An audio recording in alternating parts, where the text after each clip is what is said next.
Hello everyone. आज हम लोग डिटरमिनेंट का last topic system of linear equation पढ़ेंगे। सिस्टम ऑफ लीनियर इक्वेशंस पढ़ने से पहले कुछ बेसिक चीज़ों के बारे में हम लोग डिस्कस कर लेते हैं। आप लोगों ने सुना होगा कि सिस्टम ऑफ लीनियर इक्वेशंस दो टाइप के होते हैं, एक तो कंसिस्टेंट और दूसरा inconsistent. Consistent system of equation क्या होता है और इनकंसिस्टेंट सिस्टम ऑफ इक्वेशंस क्या होते हैं, इसके बारे में थोड़ा डिस्कस कर लिया जाए। हम पहला हेडिंग देंगे consistent. Consistent system of equations.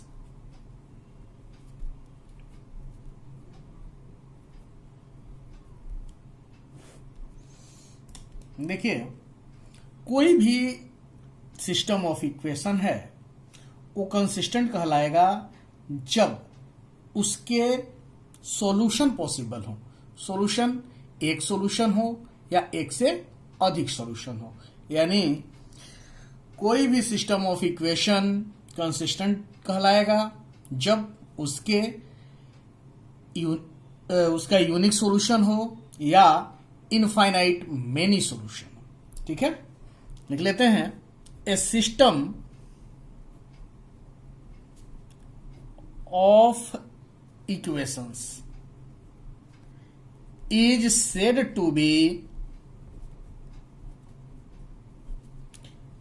consistent if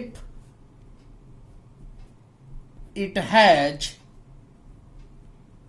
one or more solutions। दूसरा हम लोग इसमें पढ़ेंगे inconsistent. Inconsistent system of equations. Inconsistent system of equation में क्या होगा? वैसा सिस्टम ऑफ इक्वेशन जिसमें कोई सॉल्यूशन पॉसिबल नहीं हो। A system of equation, a system of equations is said to B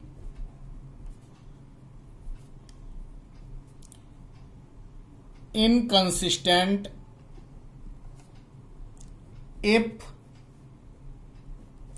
it has no solution। Clear है? Solution होगा तो सिस्टम कंसिस्टेंट होगा, सॉल्यूशन नहीं होगा तो सिस्टम इनकंसिस्टेंट होगा। अब हम इस टॉपिक की बात करें तो इस चैप्टर में जो हमें पढ़ना है, सिस्टम ऑफ लीनियर इक्वेशन को मैट्रिक्स का इनवर्स यूज करके सॉल्व करना है। यही हमारा मेन टास्क है इस टॉपिक का। हेडिंग दे देते हैं solution of system of linear equations using inverse of a matrix. हम सबसे पहले क्या करें, एक सिस्टम ऑफ इक्वेशन कंसीडर करते हैं। Consider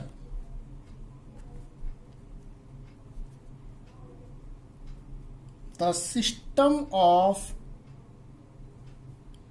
equations. ठीक है, a1x plus b1y plus c1z is equal to d1, a2x plus b2y plus c2z is equal to d2, a3x plus b3y plus c3z is equal to d3। यही system of equation है जो हमने consider किया। अब यहां पर देखिए, let A is equal to, इस सिस्टम ऑफ इक्वेशंस में जो भी वेरिएबल्स हैं उनके कोफिशिएंट का एक मैट्रिक्स बनाएंगे।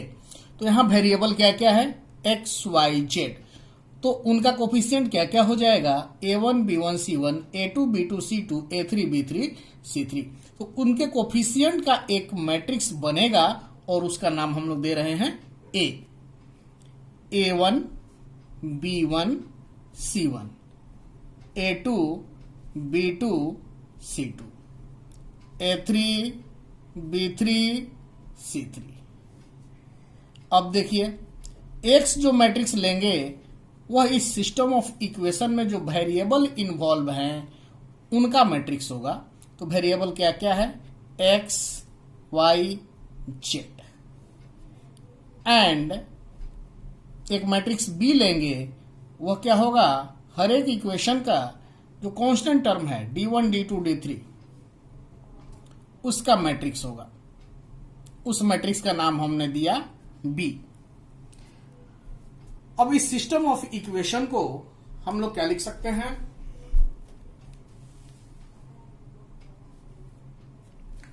देखिए, then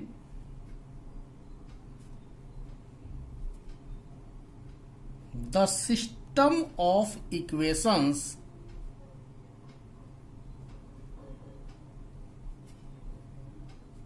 can be written as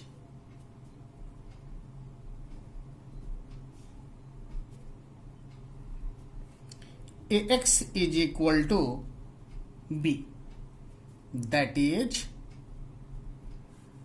a की जगह पे क्या करेंगे, मैट्रिक्स a को लिखेंगे, लिखिए a1 b1 c1, a2 b2 c2, a3 b3 c3।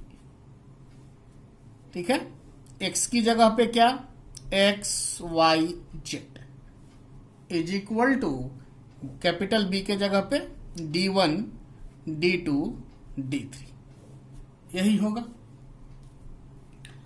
अब क्या करें हम लोग, इसको यहां के बाद हम लोग इसमें कुछ कंडीशंस लेंगे, केसेस लेंगे। देखिए क्या क्या पॉसिबल है केस। केस 1, जो भी केस लेंगे हम लोग इसमें मैट्रिक्स जो इन्वॉल्व हुआ है A उसको लेकर लेंगे। पहला लेंगे case 1,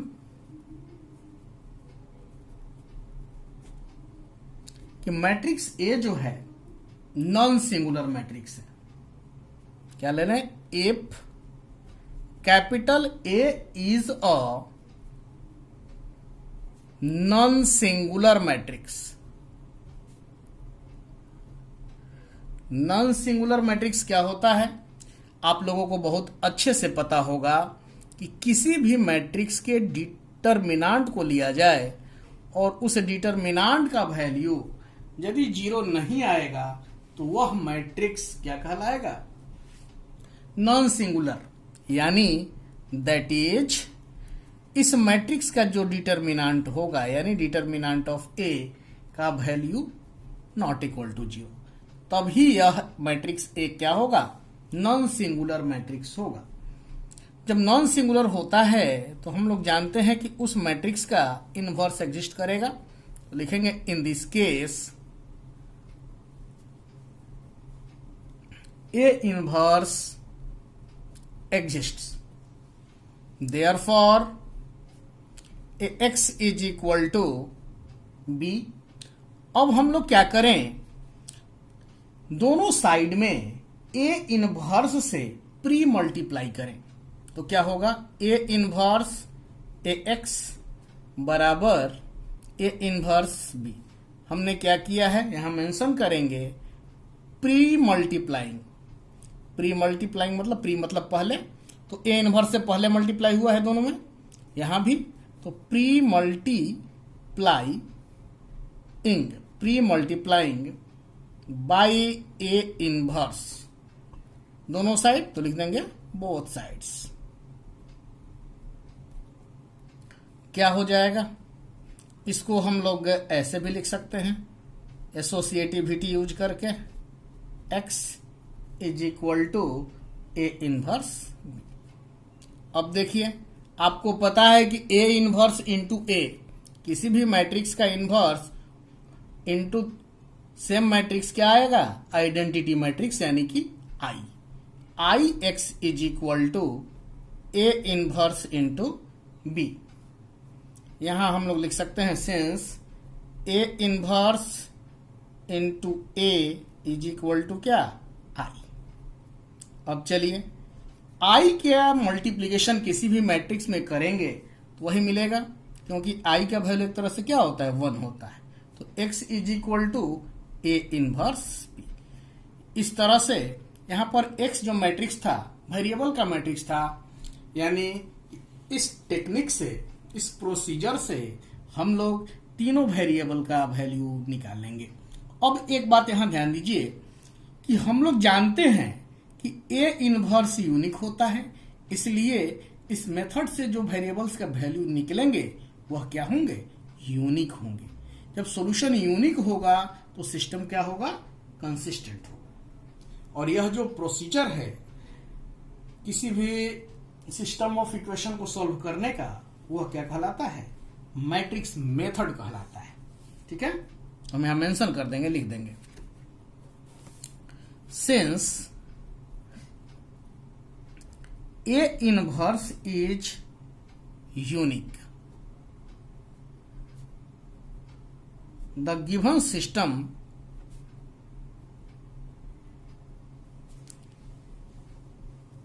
has a unique solution.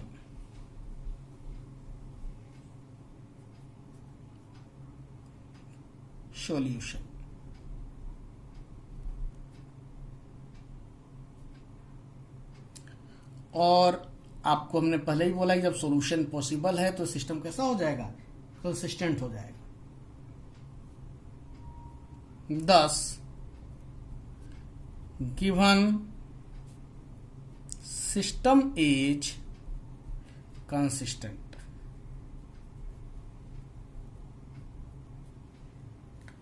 and this method of solving system of equations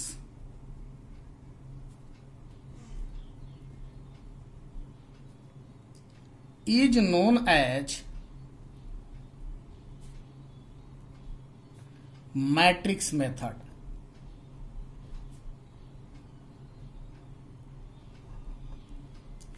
अब हम लोग सेकंड केस डिस्कस करेंगे। पहला केस हमने लिया था कि ए क्या है, नॉन सिंगुलर है। अब हम बात करते हैं केस 2 की।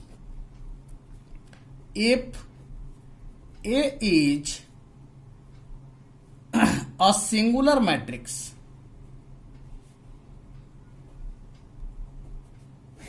सिंगुलर मैट्रिक्स का मतलब आपको पता है कि वैसा मैट्रिक्स जिसके डिटरमिनेंट का वैल्यू क्या हो, 0 हो, यानी that is determinant of A is equal to 0। इस कंडीशन में हम लोग जब डिटरमिनेंट ऑफ ए 0 है तो फिर कैसे पता करेंगे कि सिस्टम ऑफ ये जो सिस्टम ऑफ इक्वेशन है कंसिस्टेंट है या इनकंसिस्टेंट है। तो इसके लिए हम एक काम करेंगे, हम लोग adjoint of A into B का वैल्यू निकालेंगे। इसमें 2 केस हम ले लेते हैं। केस 2 में A part, when determinant of A is equal to 0 and adjoint of A into B not equal to 0। जब ऐसा होगा तो क्या होगा, ए सिंगुलर है और adjoint of A into B का जो वैल्यू है वो 0 के बराबर नहीं है।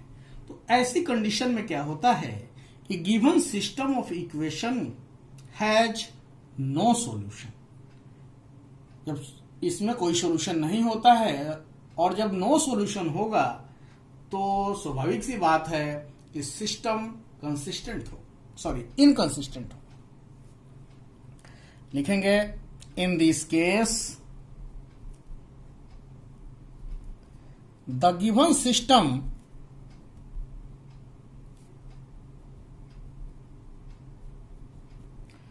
of equation has no solution and hence it is inconsistent. अब इसमें दूसरा पार्ट हम देखेंगे. डिटर्मिनेंट ऑफ ए क्या है? 0 है. And adjoint of A into B, ये जो वैल्यू है वह 0 ना होकर क्या है? सॉरी, वह नॉन जीरो था और यहां क्या है? 0 है. ऐसी कंडीशन में ये जो सिस्टम ऑफ इक्वेशन है उसका इनफाइनाइट सॉल्यूशन होगा, और जब सॉल्यूशन होगा तो यह सिस्टम क्या हो जाएगा? कंसिस्टेंट हो जाएगा. इन this case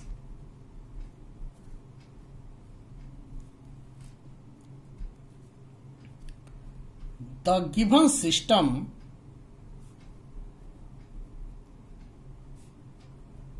of equation has infinite solutions and hence it is consistent. ठीक है. अब हम लोग कुछ प्रॉब्लम डिस्कस करेंगे.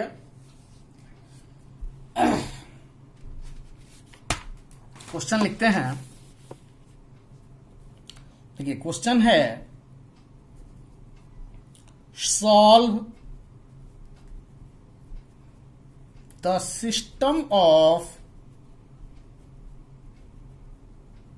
इक्वेशंस. क्या है भाई? 2x plus 5y is equal to 1, 3x plus 2y is equal to 7. इसको कैसे हल करेंगे? देखिए, सबसे पहली बात कि इसमें जो भी गिवन होगा उसको मेंशन करेंगे. तो गिवन सिस्टम ऑफ इक्वेशंस क्या दिया है भाई? तो 2x plus 5y is equal to 1, 3x plus 2y is equal to 7. इसको कैसे लिख सकते हैं? It can be written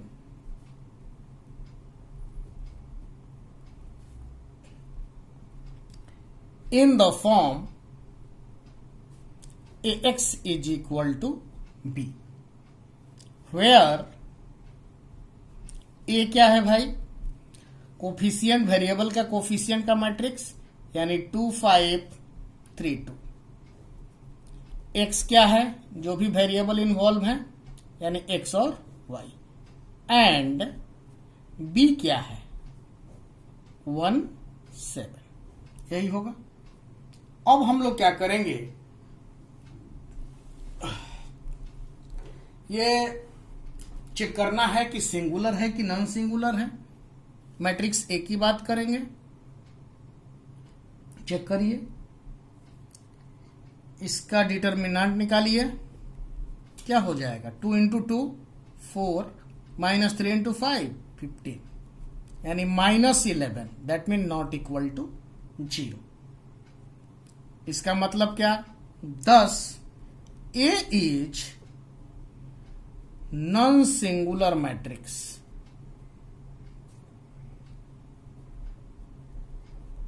Thus it has a unique solution.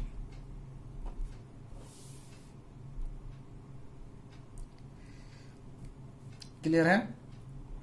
Therefore A inverse is equal to 1 by determinant of A into adjoint of A.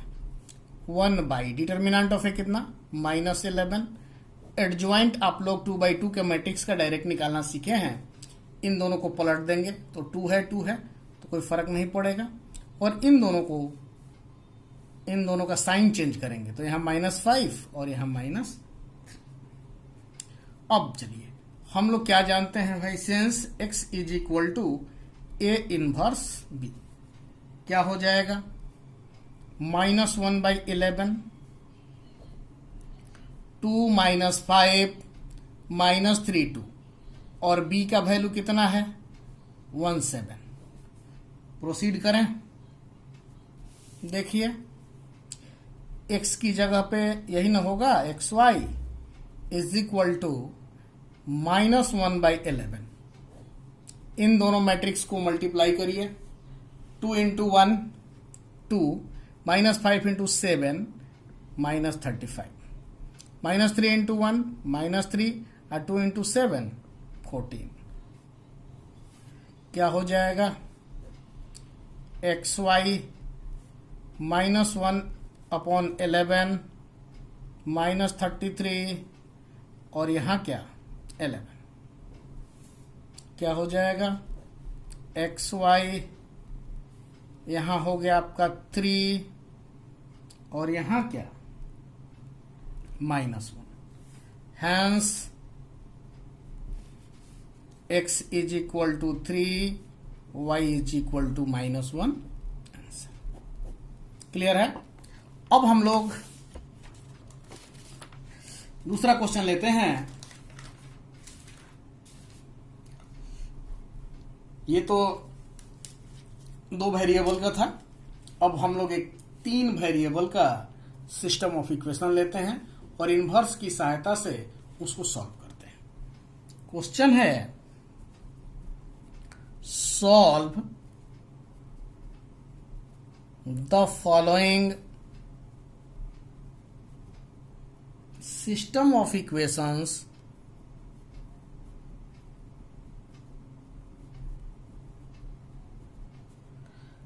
Bye matrix method.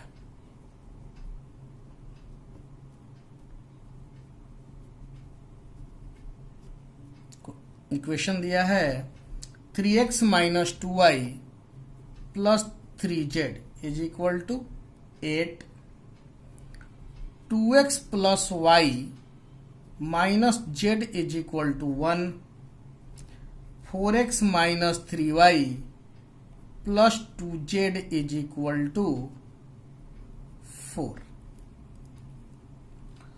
तो सबसे पहला काम जो हम हर एक क्वेश्चन में करते हैं कि जो भी गिवन होता है उसको पहले लिखते हैं। देखिए यहां भी सॉल्यूशन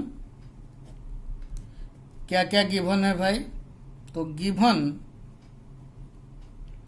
सिस्टम ऑफ इक्वेशन क्या गिवन है, लिखिए 3x - 2y + 3z is equal to 8, 2x + y - z is equal to 1, 4x - 3y + 2z is equal to 4।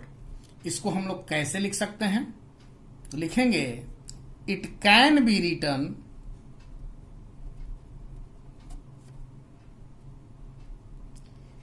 in the form of ax is equal to b, where a क्या होगा भाई, तो variable के coefficient का matrix, यानी 3 - 2 3, 2 1 -1, 4 -3 2। दूसरा matrix कौन सा लेते हैं, x, जो कि वेरिएबल का होगा x y z, और तीसरा मैट्रिक्स हम क्या लेते हैं b, b किसका, कांस्टेंट टर्म्स का, यानी 8 1 4। अब सबसे पहला काम कि चेक करेंगे कि मैट्रिक्स ए जो है सिंगुलर है कि नॉन सिंगुलर है। देखिए डिटरमिनेंट ऑफ ए क्या हो जाएगा, R1 के अलोंग इसको एक्सपेंड करते हैं, ये 3, ये पूरा डिलीट, ये डिलीट, 1 × 2 2 -3 × -1 क्या 3, फिर क्या -2 है तो +2 हो जाएगा, ये पूरा डिलीट, ये delete, 2 into 2 4 minus 4 into minus 1 -4 तो +4 हो जाएगा +3 ये पूरा डिलीट, ये डिलीट, 2 इंटू -3 -6 और 4 इंटू 1 4। क्लियर है? क्या हो जाएगा? 2 - 3 -1 इंटू 3 -3 प्लस 4 और 4 8 इंटू 2 16 -6 -4 -10 हो जाएगा, -10 इंटू 3 -30 दैट मीन -17 जो कि 0 के बराबर नहीं है।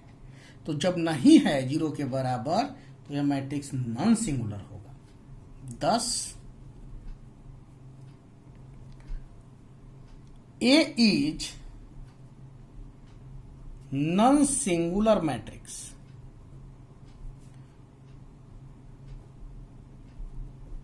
and so its inverse exists। जब नॉन सिंगुलर है तो स्वाभाविक सी बात है कि इसका इनवर्स होगा। नाउ अब क्या करें, हमको एडजॉइंट निकालना पड़ेगा। देखिए इसके लिए क्या करेंगे, A11 देखिए ध्यान से, ये डिलीट, ये डिलीट, 1 गुना 1 इंटू 2 2 -3 यानी कि -1 हो जाएगा। -1 1 और 1 क्या हुआ 2, इवन नंबर है तो साइन चेंज नहीं होगा यानी -1 ही हो जाएगा। उसी तरह से A12 निकालेंगे। इसके लिए ना ये पूरा डिलीट, ये डिलीट, 2 इंटू 2 4 -4 इंटू -1 यानी -4 तो 4 प्लस 4 कितना 8 और 1 और 2 क्या 3 यानी ऑड हो गया तो 8 क्या हो जाएगा निगेटिव हो जाएगा -8। उसी तरह से आप लोग सब निकाल लेंगे। A13 -10, A21 ये सब आप लोग सीख चुके हैं -5, A22 -6, A23 1, A31 -1, A32 9, A33 7। Therefore A inverse is equal to 1 by determinant of A into adjoint of A। तो 1 by -17 एडजॉइंट में क्या होता है कि इस कोफैक्टर्स का जो मैट्रिक्स होगा उसका ट्रांसपोज, तो ये जो फर्स्ट रो में आ रहा था वो कॉलम में जाएगा।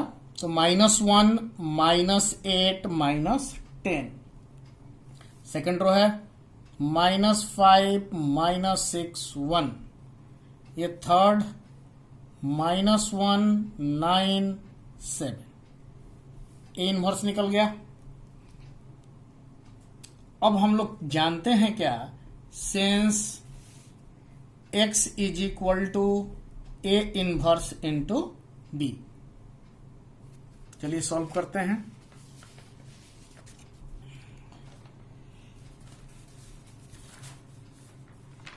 x का वैल्यू क्या हो जाएगा भाई,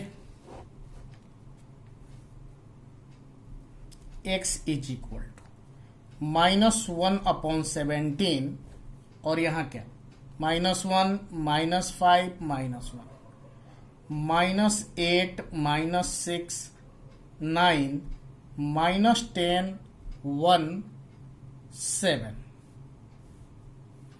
और यहां क्या 8 1 4। प्रोसीड करेंगे।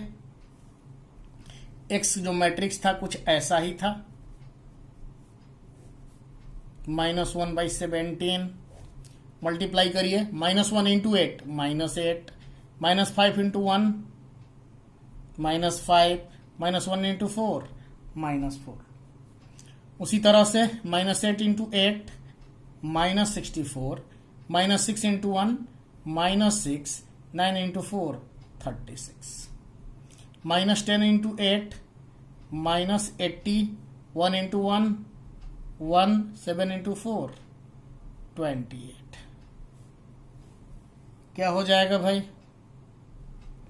-1/17, 8 4 12 5 17, यानी -17। यहाँ क्या हो जाएगा? -34, और यहाँ क्या हो जाएगा? -51। That implies XYZ is equal to क्या होगा? माइनस माइनस प्लस 1, यहां भी प्लस होगा 2, और यहां माइनस माइनस प्लस 3। हैंस दोनों मैट्रिक्स इक्वल है तो करस्पॉन्डिंग एलिमेंट इक्वल हो जाएंगे। x is equal to 1, y is equal to 2, z is equal to 3। यही आंसर हो जाएगा। एक और क्वेश्चन लेते हैं हम लोग वर्ड प्रॉब्लम का, क्योंकि एक्सरसाइज में कुछ वर्ड प्रॉब्लम्स भी दिए गए हैं, तो वहां चल के वहां जब आप सॉल्व करने जाए तो आपको प्रॉब्लम ना हो। क्वेश्चन लिखते हैं, the sum of 3 numbers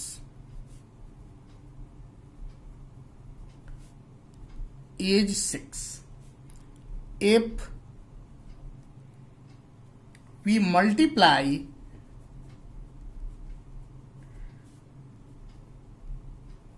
third number by 3 and add second number to it, we get 11. By adding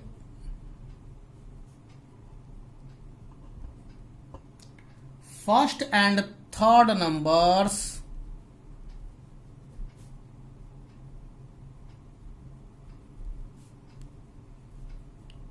we get double of the second number. Represent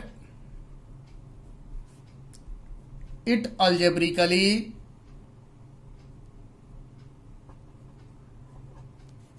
and find the numbers using matrix method.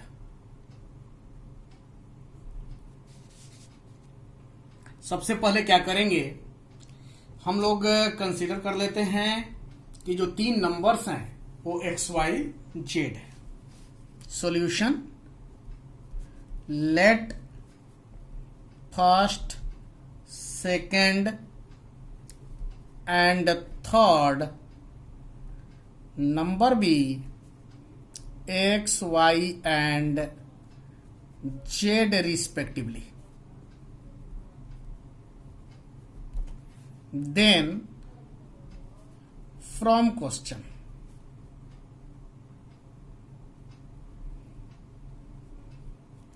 देखिए question क्या कह रहा है कि the sum of 3 numbers is 6, यानी तीनों number का sum 6 है। That mean x plus Y plus Z is equal to 6, equation number 1।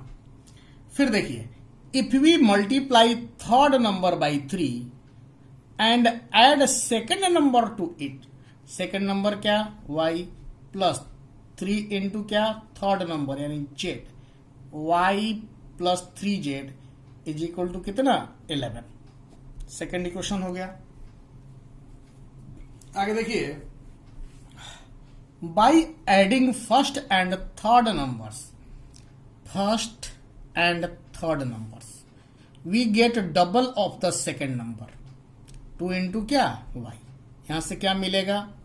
x, इसको इस तरफ लेके जाएंगे तो -2i plus Z is equal to क्या 0, इक्वेशन नंबर 3। 3 इक्वेशन मिल गए, यानी आपको सिस्टम ऑफ इक्वेशन मिल गया। अब हम लोग क्या करेंगे, इस सिस्टम ऑफ इक्वेशन को सॉल्व करेंगे। देखिए कैसे।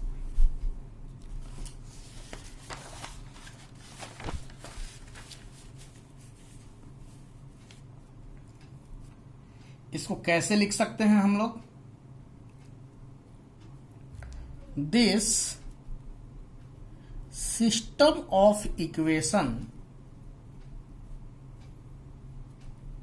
Can be return as x is equal to b, where a क्या होगा, जो वेरिएबल्स थे उनके कोफिशिएंट का मैट्रिक्स, यानी यहां 1 1 1, यहां 0 1 3, और यहां क्या 1 -2 1। x का क्या हो जाएगा वेरिएबल्स, यानी x y z, and b क्या होगा, b क्या हो जाएगा 6 11 0। अब चेक करेंगे कि a सिंगुलर है कि नॉन सिंगुलर है। डिटर्मिनेंट ऑफ a, C1 के अलोंग इसका एक्सपेंशन कर देते हैं।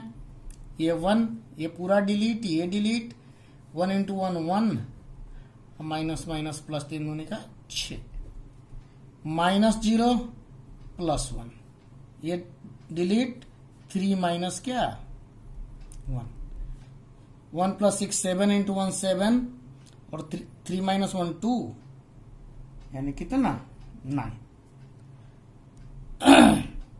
Doesn't equal to 0। अब 0 के इक्वल नहीं है, इसका मतलब क्या, इसका इन्वर्स पॉसिबल है। तो इन्वर्स निकालने के लिए सबसे पहले हमको a का एडजॉइंट निकालना होगा। क्या करना होगा, now we have to find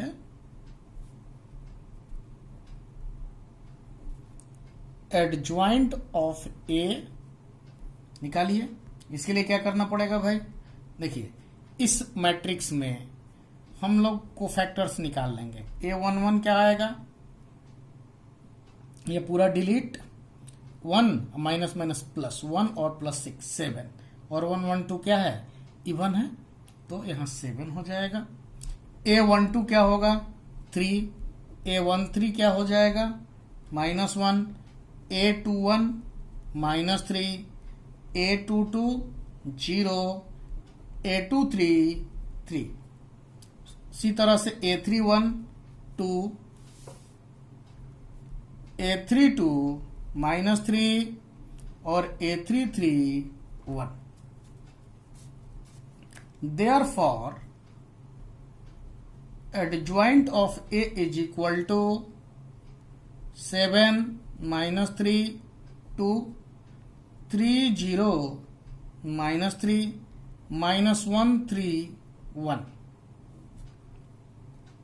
10 adjoint हो गया। तो इनवर्स निकालें, A inverse is equal to 1 by determinant of A into adjoint of A. तो 1 बाई कितना 9, और एडजॉइंट अभी निकाला है हमने 7 -3 2 3 0 -3 -1 3 1। नाउ अब हम लोग जानते हैं कि x इज इक्वल टू क्या होता है, A inverse into B. That implies x is equal to A inverse, ऊपर से हम लोग कॉपी करेंगे 7 -3 2 3 0 -3 -1 3 1, और b का तो वैल्यू आपको पता है 6 11 0। प्रोसीड करेंगे, x की जगह पे आप लिख सकते हो X Y Z is equal to 1 by 9।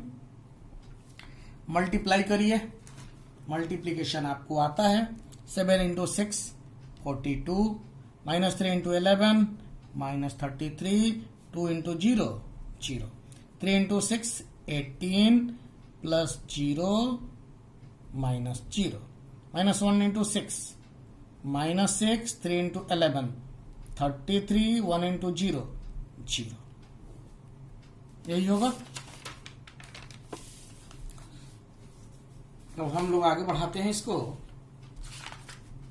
क्या हो जाएगा देखिए तो, that implies XYZ is equal to 1/9, यहां क्या होगा 9 18 27, यानी XYZ is equal to 1/9, sorry अब डायरेक्ट इसको सॉल्व कर देते हैं, 1 2 3, hence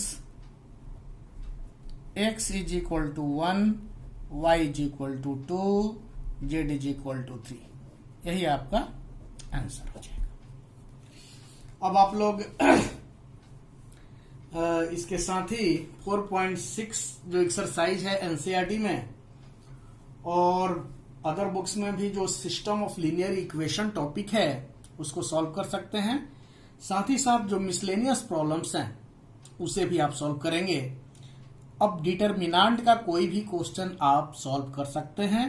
जो भी आपके डाउट्स होंगे आप लोग ग्रुप में सेंड करेंगे, हम उसको सॉल्व करके आपको सेंड कर देंगे। Thank you.